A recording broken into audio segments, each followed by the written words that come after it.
માંગરોળના Veraval road bypass પર marketing yard પાસે આવેલા ભંગારના કારખાનામાં ભયાનક આગ લાગી હતી। આકાશમાં મોટા ધુમાડાના ગોટા જોવા મળ્યા હતા।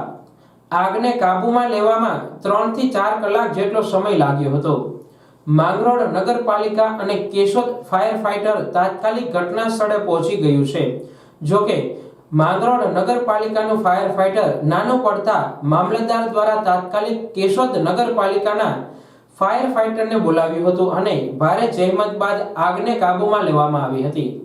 આગ લાગવાનું ચોક્કસ કારણ સામે આવ્યું નથી, પરંતુ પ્લાસ્ટિકના જથ્થાને કારણે આગ લાગી હોય તેવું પ્રાથમિક અનુમાન લગાવવામાં આવી રહ્યું છે। માંગરોળ મામલતદાર અને ચીફ ઓફિસર ઘટના સ્થળે પહોંચ્યા હતા। માંગરોળ પોલીસ સ્ટાફ અને પીજીવીસીએલ કર્મચારીઓ ઘટના સ્થળે દોડી આવ્યા હતા। માંગરોળ નગરપાલિકા કર્મચારીઓ અને સેવાભાવી યુવાનો દ્વારા આગ બુઝાવવાની કામગીરી હાથ ધરવામાં આવી હતી।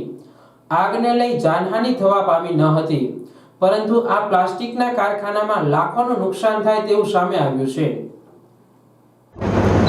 શું ઘટના બનીને શું કામગીરી કરવામાં? આજરોજ લગભગ 10:30 વાગ્યા આજુબાજુ માંગરોળ નગરપાલિકાના હદ વિસ્તારમાં વેરાવળ રોડ ઉપર એક પ્લાસ્ટિકના કચરાના ગોડાઉનમાં આગની ઘટના બની હતી। આ ઘટનાની જાણ થતાં નગરપાલિકાના ફાયર ફાઈટર અને તેમનો ફાયર વિભાગના તમામ કર્મચારીઓ ઘટના સ્થળ પર દોડી આવ્યા હતા અને મામલતદાર શ્રી પણ ઘટના સ્થળ ઉપર અને પોલીસની ટીમ પણ ઘટના સ્થળ પર પહોંચી હતી અને આ ઉપરાંત કેશોદ નગરપાલિકામાંથી હેવી ફાયર ફાઈટર બોલાવી અને અત્યારે હાલ પર જ